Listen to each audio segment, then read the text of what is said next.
Hello YouTube, this is Asiel Baez Day, and I'm here making this video for you guys. This video is called Magical Etiquette when visiting the home of a magical person. Or at least that's what we're going to talk about. There's a lot of times when one of you goes to the house of somebody else, when anybody goes to the house of somebody else, the number one rule is always respect. And that's the whole point of this video, is learning how to go into the house of someone who's spiritual and keeping a certain level of respect. I want to say something. Different traditions, different religions, and different people from different traditions have different rules and follow different customs depending on their own personal religious and spiritual affinity. And based on those customs, there will be certain rules in the house. So I want to start with when visiting the home of someone who's spiritual, you want to know what religion, what tradition they are personally following. Certain religions and certain traditions require you to dress in certain ways when visiting or behave in certain ways when visiting. This is basically for people who are pagan for the most part. Some sort of pagan, any form of pagan. I'm not putting a specific classification to the pagan religion or the pagan practice. I'm just saying someone who's pagan usually has most of these type of rules, or you should keep these things in mind when visiting someone who's pagan. When you're visiting the house, it's always customary that when you are entering the house, as you approach the house of the person and they open the door, when you're walking through the threshold of the house, it's usually customary to say some sort of greeting. In Ocha, we tend to say the words Ago Ile.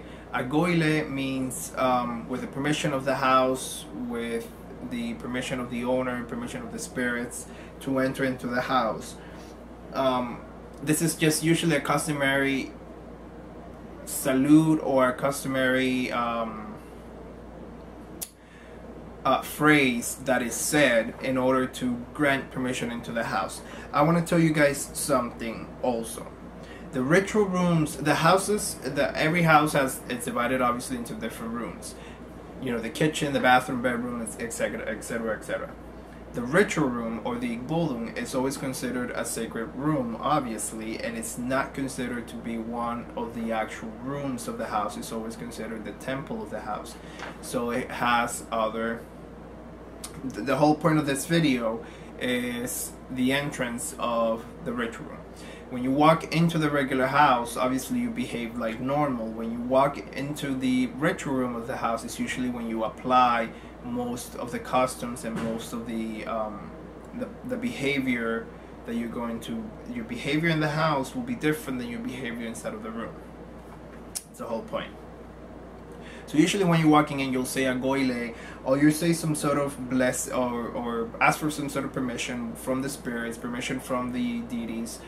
If the person follows a particular path or particular deity that they worship, as you walk in through the front door, you will say with the permission of so and so, or with the blessing of so and so.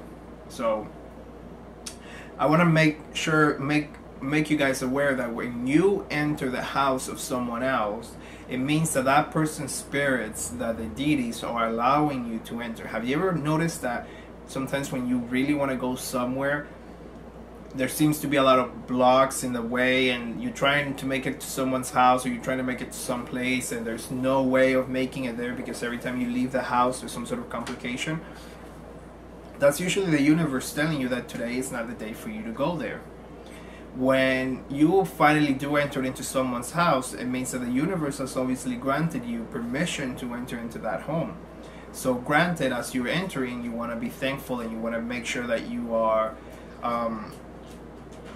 in complete consciousness of the act that you're doing. You're entering someone else's domain, someone else's space, someone else's living quarters. So I want to make sure that everyone remembers to be respectful.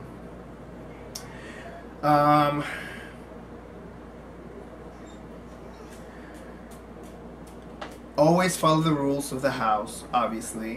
Whatever they tell you that you can and cannot do, make sure that you do it while you're inside of the house.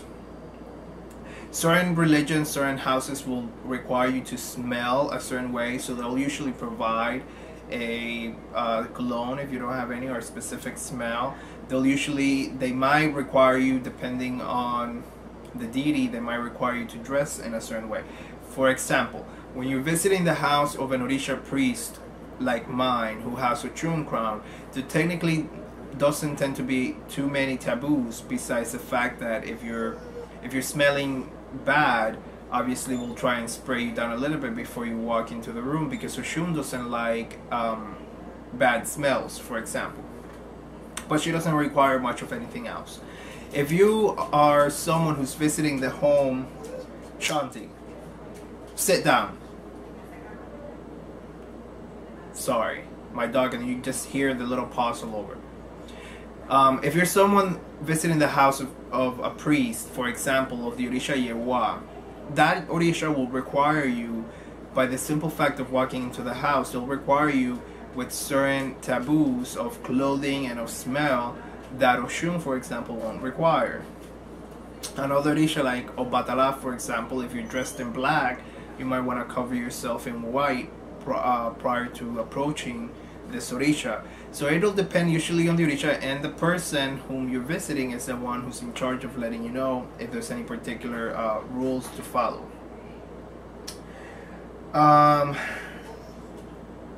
Do not touch things, okay, when you visit people's homes. This is a big no-no, and this is a big, this usually turns out into everybody, when they see something that they like, they automatically want to touch it. Everybody is just, we see with our eyes, not with our hands, but we internalize more when we're touching it, and we get a closer feeling of the object. So do not touch things, especially things that are clearly religious, and do not wait until the person gives you the permission to even be able to allow to touch things. So what do I want to get with this? Specifically, I'm speaking about tools, ritual tools. I'm speaking about statues. I'm speaking about shrines. I'm speaking about things that are on the shrines. I don't care if it's a little ball. I don't care if it's a pen. If it's something that's on the shrine of somebody else, you just do not touch it. You can stare at it as much as you want. You do not touch it until that person gives you the permission to touch it. You never know what that object is being used for, or what the purpose of that object is. So you really cannot be touching things. When you touch things, you're leaving energy of your own body upon those instruments. It is a scientific proven fact that when you touch anything, regardless of what it is, you leave your fingerprint, you're leaving your sweat, you're leaving your dead skin cells on that particular object. So obviously that all carries your energy. You're influencing with your aura that particular object. If that object belongs to someone else and they have it consecrated for whatever particular use, they might not appreciate that you're leaving your energy all over it. So always look, don't touch. The rule of thumb with this is to always put your hands behind your back as you're looking, and that way you just don't touch. You just lean forward and you stare with your eyes. You appreciate something. You can say, for example, wow, that's such a beautiful tool, but you're just simply appreciating. You're appreciating with your eyes. You're not appreciating with your fingers.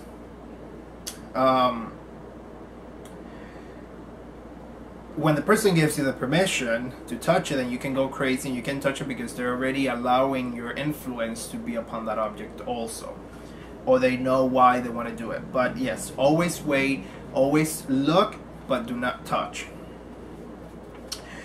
When you see something that's a bit odd, you can question it, but do not try to change it. Magical people from different backgrounds and from different traditions may have things that regular people or average people or people who are not following something weird may not normally do. For example, a very big common when it comes to the Orisha community in particular, A big thing that a lot of people find interesting and odd is to walk into the house of an Orisha priest and noticing that in the kitchen there's no knives. Yet when you open the fridge, there's a set of knives stuck in the fridge. Like, who puts their knives in the fridge? Well, people in Orisha tradition put their knives in the fridge, and there's reasons why we put the knives in the fridge, and that's usually based upon divination. So if you go to the house of someone who's, you know, it's magical, and you open up the fridge and they have knives in there, don't pull them out and put them on top of the counter just because in your house your knives live on top of the counter. Another odd thing will be like offerings. There's sometimes people that walk in and they'll see like offerings on the floor, like a piece of food or something. When things like that, or like food on a plate that it's in a corner or something like that. When you walk into the house with someone who's magical and you see things like that, that means that that's probably some sort of offering. Don't pick it up and try and clean the plate. Although you have good intentions, you should ask, why is this here? Is there a reason why this food is on the floor? So always, whenever you notice that something is odd, the people may have certain things. They may have things like hidden. They may have things in view. Sometimes certain people are asked to put certain things in view, like a particular weapon, or they're asked to put a particular weapon inside of a particular room. Okay, so if that happens and you notice that there's a knife in the bathroom, then you should ask, why is there a knife in the bathroom, instead of just getting that knife and removing it away from the bathroom. Always ask before you take action with moving things in the house, in somebody else's house, especially the house of someone who's magical.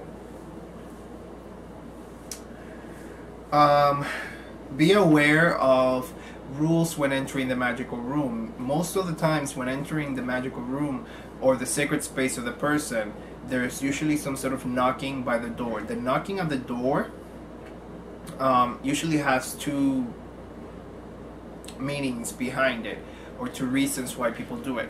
Reason number one why you knock prior to entering the sacred space is because it is customary and respectful. When you're entering the house of anybody, or you're entering the bedroom of any person, you normally knock. It means, it signals a person that there's someone interested in entering, and it signals a person to be aware that the door is about to be disturbed, so they can stop anything that they might be doing. So you always knock out of respect to the Orishas, out of respect to the deities that live past that door, or the curtain, depending on the tradition. The second part is that sometimes it's said that in the magical space, when you have a space that is magically dedicated for nothing but religion, it starts to accumulate power. It starts to accumulate energy from rituals, from meditations, from whatever practices it is that you're doing there. From calling the deities. As the more and more you call the deities, it's said that all that ashe, all that power accumulates inside of the room, which makes manifestations of the deities easier. So as they're living inside of the room, and the room is gaining space, their manifestation, their physicality can become more visible. So it might be that you open the door unexpectedly, and one of the deities in a third person point of view, a third person aspect, physical aspect, or magical astral aspect of the deity has been manifesting inside of the room for whatever reason, and you might get yourself a surprise, or you might see things, or you might see shadows, or whatever. The point is that the knocking will alert the deity, so then everything dissipates into the proper atmosphere, into the proper astral plane. In case that there was, at that point, in case there might have been some sort of manifestation, some manifestations might be scary, so you always knock prior to entering into the rooms. For the most part, you always knock prior to entering into the rooms. I want to make sure that you guys know that when you walk into the sacred space of someone, into the Igbolum of someone, especially if it's an Igbolum where there's Orishas living inside, please, please, please, please, you guys, you have to be in your best behavior when you walk into those type of rooms. Do not release gas, meaning do not fart.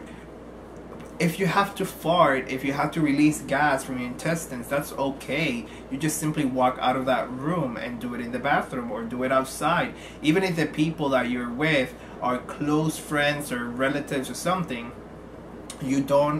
it's not appreciated for someone to release gas inside of the sacred space of somebody else. So make sure that the room is smelling nice and make sure that you leave it smelling nice. Don't curse. Don't be saying bad words in front of the Orishas. I'm saying the Orishas in particular because obviously that's my tradition, but this goes to anybody. Again, any religious room is a sacred room, so your language should also be kept to appropriate language. Don't fool around and be joking. Sometimes people keep certain things that are fragile inside of their ritual rooms. Don't fool around. Don't be dancing. Don't be doing things that they haven't allowed you to do, or that it's not being called to at that moment. For example, if you're Wiccan and you're doing some sort of ritual and you're obviously going to be dancing at some sort of point of the ritual, that's perfectly fine, but you know where to dance. If you are just walking, excuse me, if you're just walking into the room, don't just go off dancing. You don't know what's happening inside of the room. You don't know things. You obviously want to make sure you don't knock anything over. Obviously, everything's going to have a difference between the deity, the ruling deity, your personal friendship with a person, and the rules that the person follows. But just make sure that you're always aware of what the person allows or does not allow you to do. When you enter the altar room or the main room, the sanctum sanctorum or the ballroom, whatever it is you want to call it, you always want to greet the main deity of the room. If you know that the person that you're visiting is a priest or a priestess of a particular deity, and a particular Orisha or a particular entity, when you walk into the sacred space, they're usually going to have, obviously, an altar dedicated to that particular deity. It is customary to give thanks to the altar, to give thanks to the deity. This can be done from far away, or this can be done by approaching the altar, or whatever particular tradition that they follow. And this you should obviously ask the person as to, how do I salute your deity? And then they'll guide you if they allow people to do it or not. The point is that if that deity allowed you to walk into the house, and then the deity allowed you to walk into their sacred space, it's obviously a sign that they are allowing you, that they're opening the doors to you. So you should give some sort of greeting, as is customary, as it would make sense, to that particular deity. Give thanks. It could be something very simple like, hey, you can just simply say hello to the deity from far away. You can sit close to them. You can ring bells or shake rattles or whatever it is that the deity requires you as a greeting to do. But the point is to at least be grateful to the deity itself. That way the deity notices that you're a grateful person, and that way the deity feels respected, that they have allowed you to come in and you are giving them their due respect. You're acknowledging the fact that they have allowed you to come in.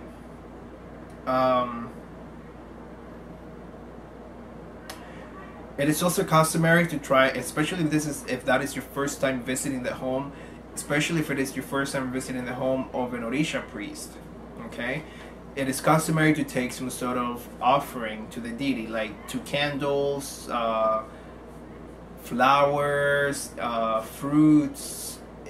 Something that you know that the deity likes, something you know that the Orisha likes. It is always customary, at least if it's your first time. If you're a godchild of the house, frequently you give something, or like a couple of times a year you'll give something to your godfather's Orisha, to the crown. You'll bring some sort of offering. You'll give you'll do something nice for the Orisha. But if this is just you're visiting and this is your first time, normally you'll just take some sort of small token, something small, to the deity and give it as thanks, as a little offering, or you give it to the person and then they give it to the deity. Very important rule is not to steal. Everybody likes things. We all find something that we're attracted to. When you go into the house of someone who's magical, you might find things that are a little odd, you might find things that are a little unusual, and you might find things that are attracting to you. Now, again, you can always ask, where did you get this from? But do not steal things, especially things that are magical. Things that are magical and spiritual have been dedicated for that purpose, and by the time that you're probably going to steal them, they have probably already been consecrated and dedicated to the name of a particular deity, or it has been consecrated with a particular, like, orisha, like it has gone through a sign, it has gone through something that has made it magical. When you're stealing a magical object, it does not matter the tradition or the religion, you're not really stealing it from the person anymore. You're stealing it from the deity that the object belongs to. If you have, this piece of paper where I have my notes on, it's just a simple piece of paper and it belongs to me. The minute that I get this piece of paper and I dedicate it magically, spiritually to whatever, to whatever purpose, or to whomever, to whatever deity, the paper no longer belongs to me. Although it resides, the physicality resides with me, the spiritual essence of the paper is dedicated to that entity. So the whole thing technically belongs to the entity. By you stealing this piece of paper, you're not stealing it no longer from me, you're stealing it from the entity themselves. So the offense is always to the entity, it's not to the person. Obviously, if you go to the home of someone and you steal something, they're going to be upset. Nobody likes to be stolen. So make sure that when you go to the house of any person, you are kept on your best behavior, and your 5-finger discounts do not ever apply to the house of any person. 5-finger discounts do not apply anywhere.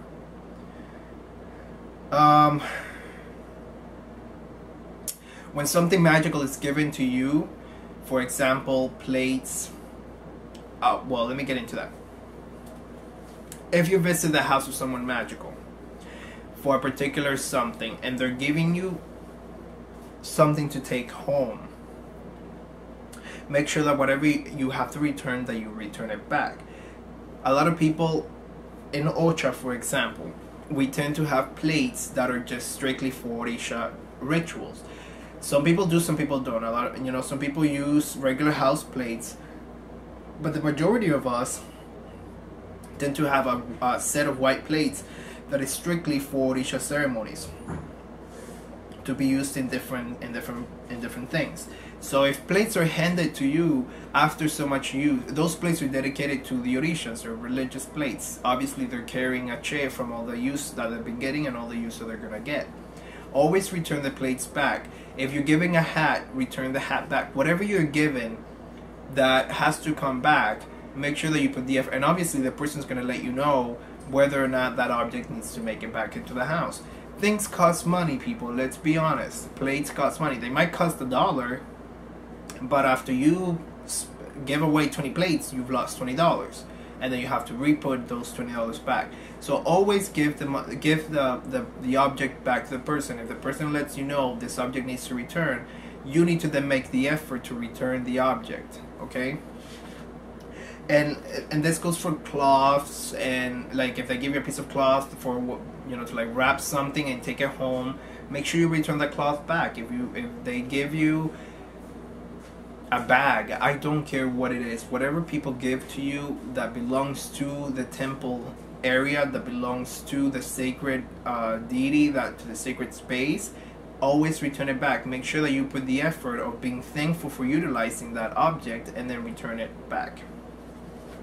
These are just some little magical rules, magical pointers to keep you guys on track when visiting the home of someone who's spiritual, the home of someone who's sacred. If you visit the home of someone who's spiritual, for example, or religious, like a priest from Christianity or a nun or something like that, they obviously might require you to have different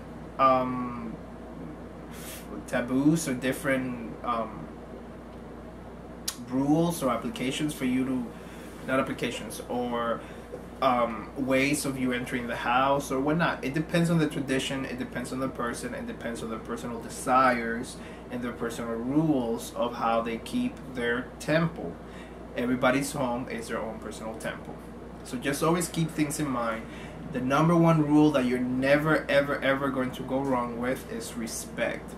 Ask things and always be respectful whatever answers you get. So that's pretty much it for this video. I want to give you guys thanks for watching me again, and I will see you in the next video. Ache, ache, ache, do. Bye you guys.